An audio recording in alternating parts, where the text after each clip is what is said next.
Germany. From Alaska to Puerto Rico. All over the world, the United States Army is on the alert to defend our country, you, the American people, against aggression. This is the big picture. An official television report to the nation from the United States Army. Now, to show you part of the big picture, here is Sergeant Stuart Queen. Welcome again to the big picture. The fighting in Korea is over now, and the deeds of the American and South Korean soldiers who fought those battles are part of our military history.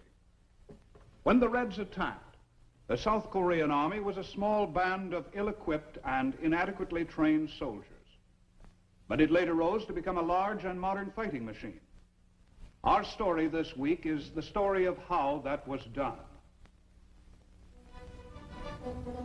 This is Chang Shi-yuk, serial number 215658.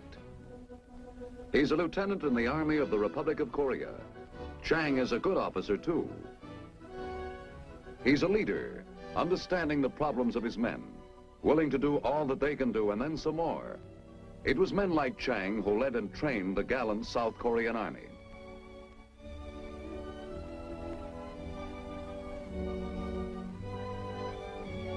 This is the story of how Lieutenant Chang and the ROK Army grew into a great fighting machine. It is the story, too, of Han and Lee and Yun, the splendid fighting youth of Korea. Once, only a few years ago, Chang and his countrymen were tillers of the soil. They grew rice and barley and wheat and soybeans and vegetables.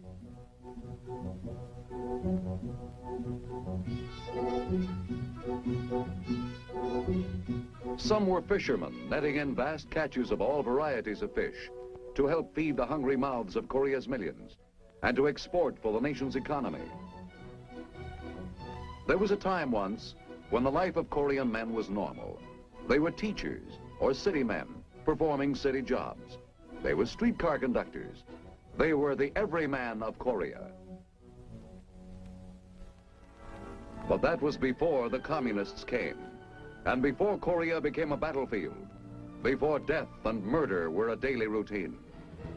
In those early days, Chang and his friends had only bamboo sticks to train with, but they had the will to fight, even though they lacked the weapons. Though small in number and poorly equipped, the brave South Korean army fought for what it believed was right. Hopelessly outnumbered, they fell back, and the fair land that was Korea was devastated with ruin and destruction.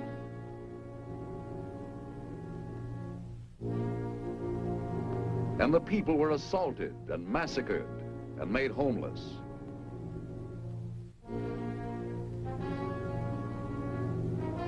But not for long were the defeats and the withdrawals. Free nations of the world took up arms against the red aggressors. Supplies and help rolled in. The people of South Korea took heart, and they fought back savagely, pushing the enemy back and back, until soon he was licking his wounds behind the line from which he had first unleashed his bloody dogs of war.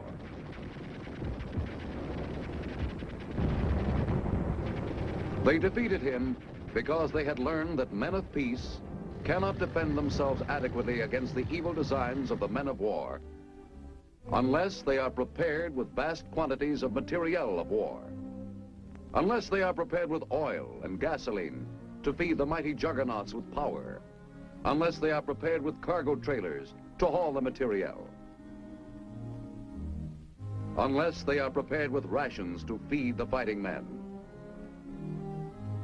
and most important, unless they are prepared with ammunition to feed the fighting guns.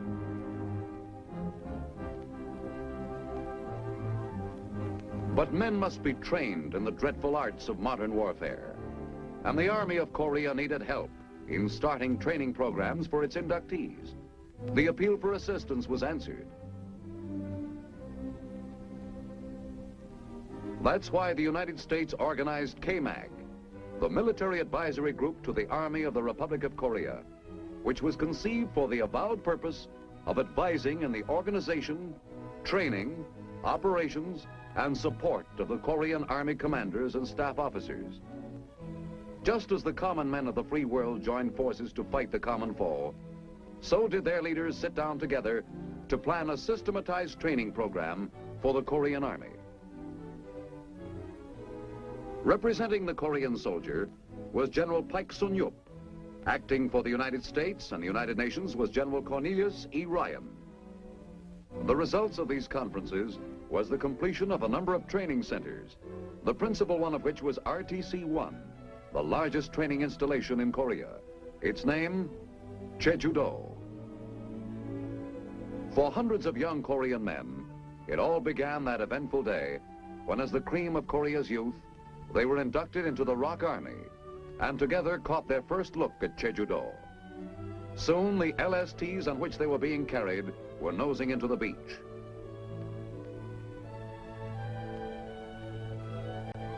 A huge pile of rock overshadowed the island and seemed to symbolize the rock-like determination of Korea to win out. Yes, this was Jeju-do, activated February 6, 1951, as a ROK training center. Chang and his countrymen took a first look around the island that was to be their new home for the next 8 weeks. They didn't know it then, but RTC-1 had a total training capacity of more than 70,000 men. At the time, they little realized that instead of being a disorderly bunch of raw recruits, they would soon be returning with the alertness and precision of trained soldiers. At their first formation, they learned a little of what was before them. What were their thoughts during the ever-changing events of that first day?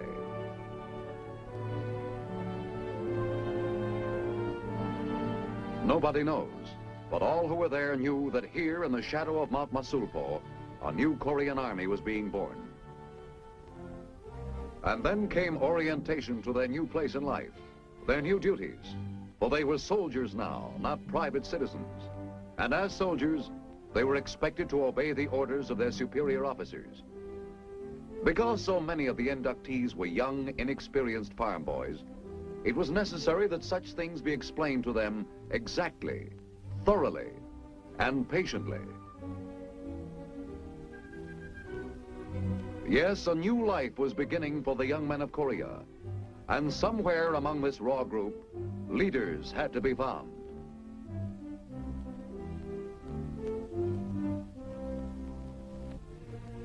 For the Army was in dire need of competent leaders.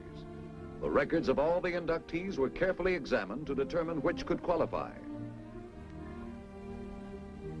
For many of Korea's new soldiers, the clothing and material issued was more than they'd ever owned in their past lives. K-Mac realized that if men are to fight well, they must be supplied with at least the common necessities of life. One of those necessities is a buddy with whom to share confidence and fear.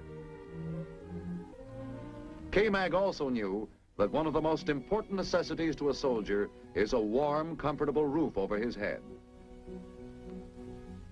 The first relaxation from the exhausting events of that first day brought a little time to think about the life they had just left. They thought about old Grandpa Kim, who refused to evacuate his farm near Seoul because he wasn't afraid of anything anymore. And about Aunt Wang, who had been bombed out of her house, so she found another home below ground. And what about their little cousins? What were they doing? How were they living under war conditions?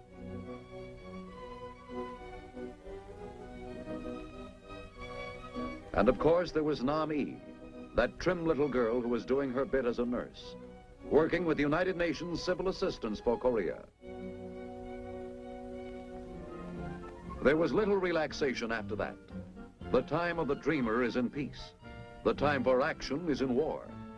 At first they seemed one huge, awkward squad. But the constant drilling at the manual of arms helped to smooth it out a great deal. It was hard at first, but gradually by doing, they soon caught on.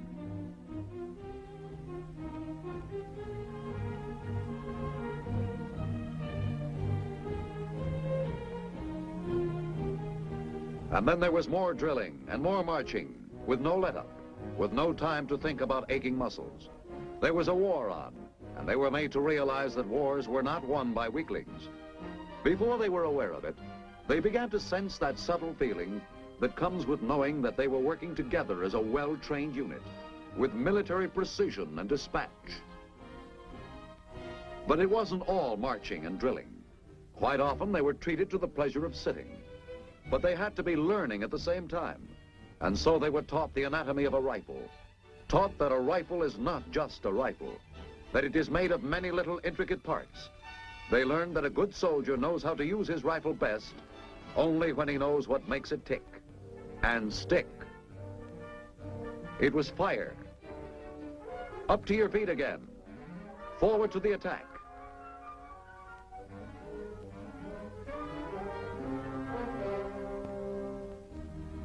Then came rifle practice. How to hold their rifle. How to squeeze on the trigger, not pull.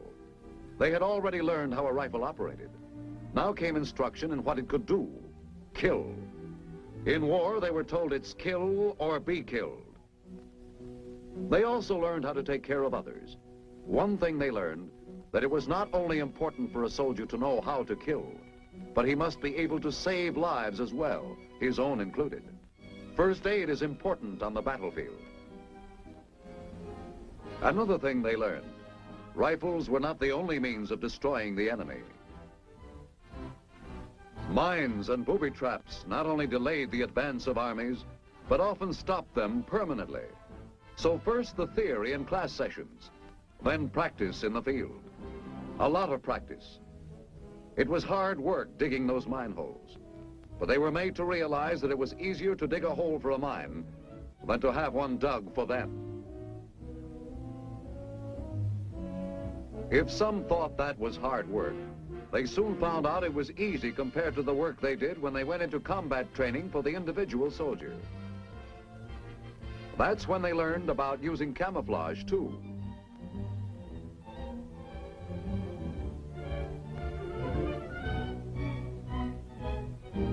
They fell to the ground, fired, then moved on, and crawled, and kept on crawling, with a heavy rifle cradled in their arms. They complained, but with grit and determination they carried on. They knew it was worth getting a few calluses on their elbows to be able to learn how to avoid getting a bullet in their head. It wasn't long before they also learned how big a bullet hole could be, especially when it came out of the business end of a Browning automatic rifle. Yes, the Korean trainees were impatient to learn fast, but with a little instruction, they soon got the hang of the most complicated weapons. When they squinted through the sights of that BAR rifle, they remembered that one day it would be the enemy. One thing they never got used to, the marching, with a full pack weighting weary shoulders. But they stuck it out grimly, because they knew it was all part of the job of becoming a good soldier. They knew that this was toughening them up so they could meet the enemy. One way of making sure you go forward when the time comes is to know how to fire that M1 rifle, straight and true and to the mark. And they learned how to use all the weapons, including hand grenades.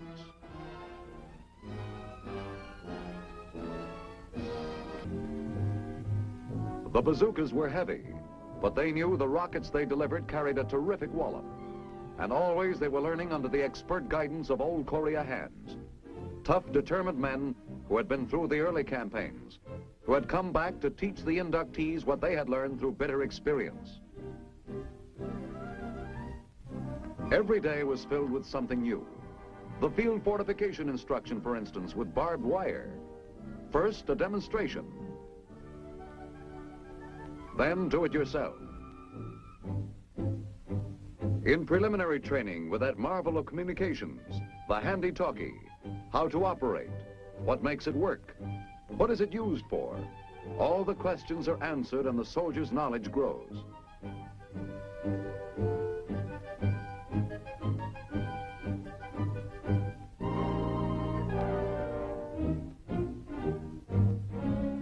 With a compass, too, which led to training in map reading.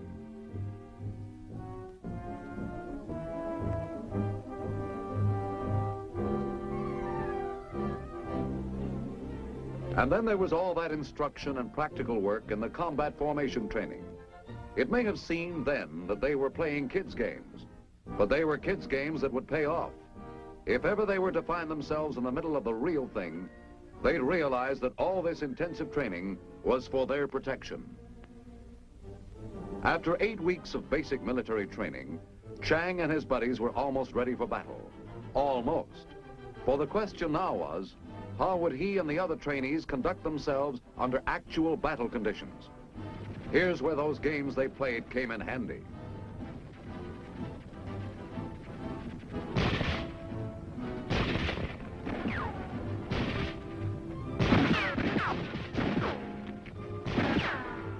They were able to climb that hill without tiring too much, because their climbing muscles had been toughened by all the marching they'd undergone.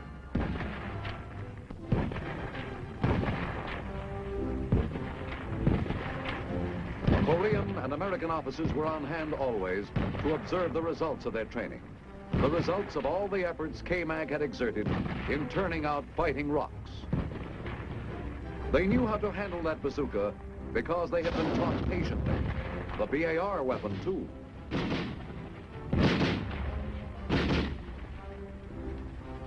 This was the result of all the hard and patient work that had gone into their training.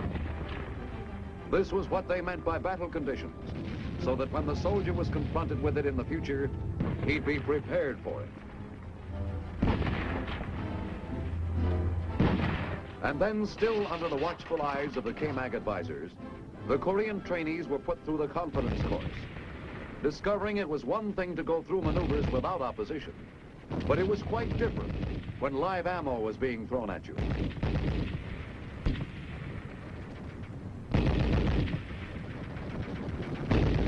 This was the acid test.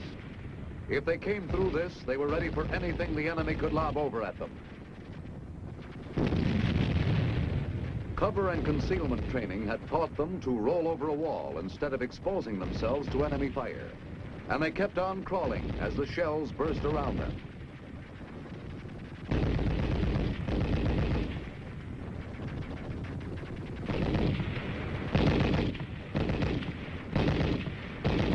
As the machine gun bullets spattered a murderous background to this baptism of fire, Chang kept on crawling because ahead of him was the opportunity to be a soldier in the Army of the Republic of Korea.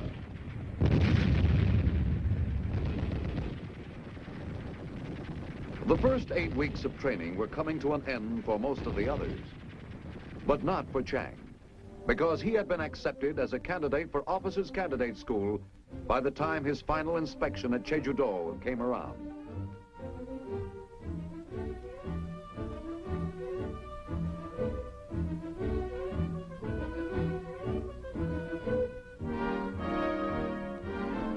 He remembered how stern that inspecting officer looked and how worried he was. And then how proud. This was the last time he'd march with his buddies at Jeju-do. For them, additional branch material training. For him, it was OCS.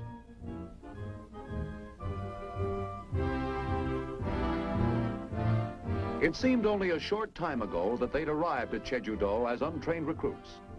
Now they marched back to the LSTs as soldiers ready for battle.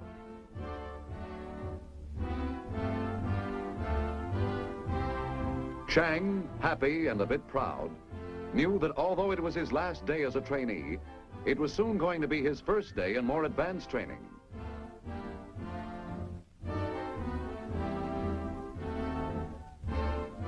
Before he realized it, he was marching again, this time with the other OCS candidates.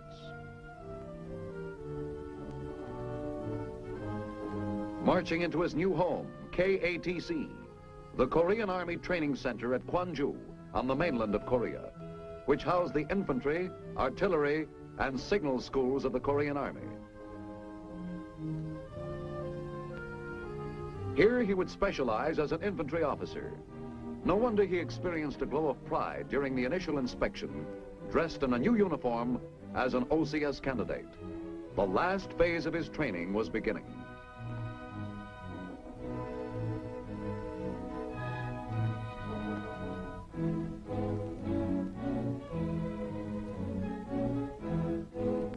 Then it was back to attending classes. No time to waste now. Officers were desperately needed. They were taught the principles of military training, preparation, application, examination, discussion, and criticism. The teaching never stopped.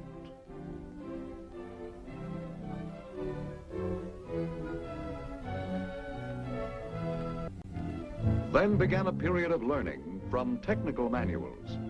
There were times when they would have preferred the marching, but they stuck to it because they knew they had to know theory as well as practice to be a good leader. There was practice too, lots of it. On the rifle range again, always with live ammo, so that firing an M1 rifle became almost as natural to them as breathing.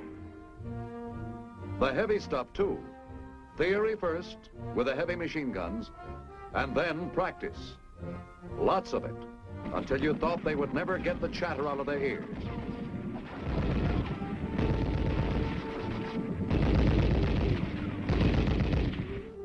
And then even heavier stuff, the 4.2 mortar.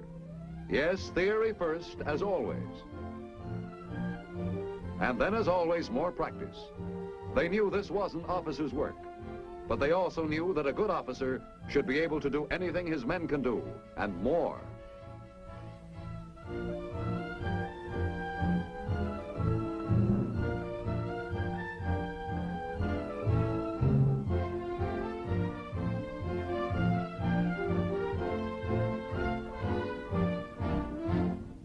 There were calisthenics, too, to build up bodies so that they could withstand the rigors of that intense training. Body push-ups, up and down and up.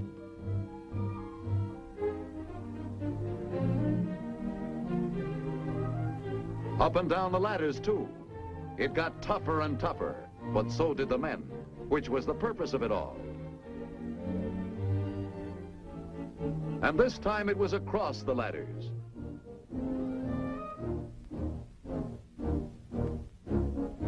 And once again, more classroom theory, now with a 75mm recoilless rifle.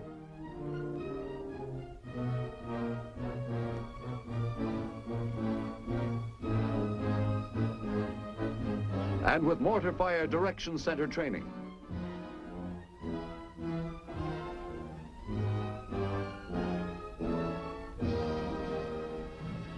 Then came the big push, the last exercise they would go through before graduation. Its purpose, to put them through all the phases of combat.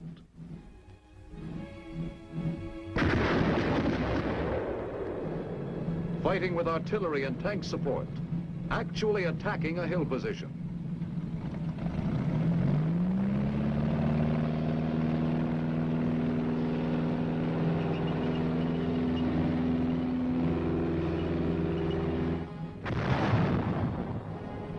The men of KMAG were watching them, and the general seemed satisfied with what he saw. What did Chang and his friends think of them as the shells burst and the bullets whistled around?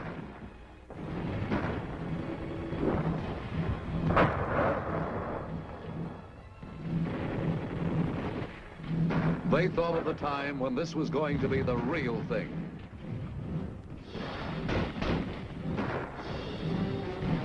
When up ahead was the live enemy with live ammo in their guns, to put them to the test of all they had learned in the last 24 weeks. How to get there and stay alive. That's what they thought.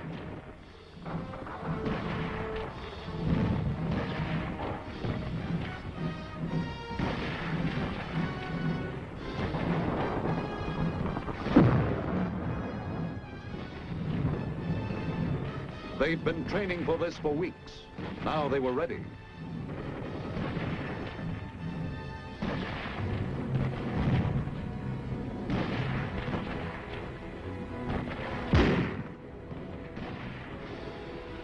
It was a taste of the real thing, and they could now face the enemy with confidence.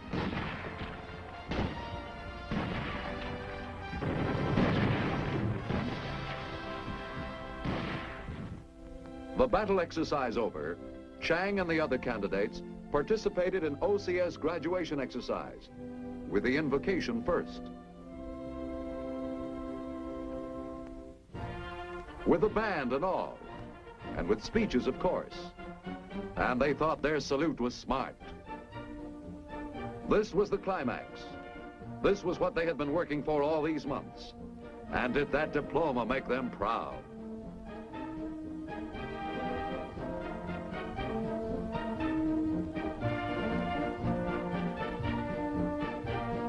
Now they were officers in the Army of Korea. Now it was Lieutenant Chang Shi-yuk, a leader of men.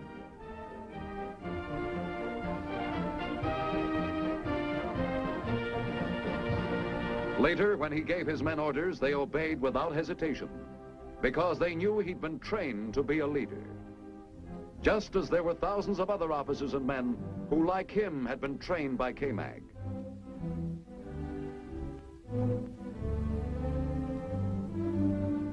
Tank, artillery, infantry, signal corps, medics. It doesn't matter what branch they were in. They were an army now, a trained army of men who could be ready at any time to leap to the defense of their country. Yes, it was Lieutenant Chang Shi-yuk, but at the same time it was more than that. The splendid fighting youth of the Republic of Korea, looking ahead to a future of greatness, of happiness, and of peace. Now this is Sergeant Stuart Queen inviting you to be with us next week, when The Big Picture will bring you another pictorial report on the activities of your Army at home and abroad. The Big Picture is a weekly television report to the nation on the activities of the Army at home and overseas. Produced by the Signal Corps Pictorial Center. Presented by the U.S. Army in cooperation with this station. You can be an important part of the big picture. You can proudly serve with the best equipped, the best trained, the best fighting team in the world today, the United States Army.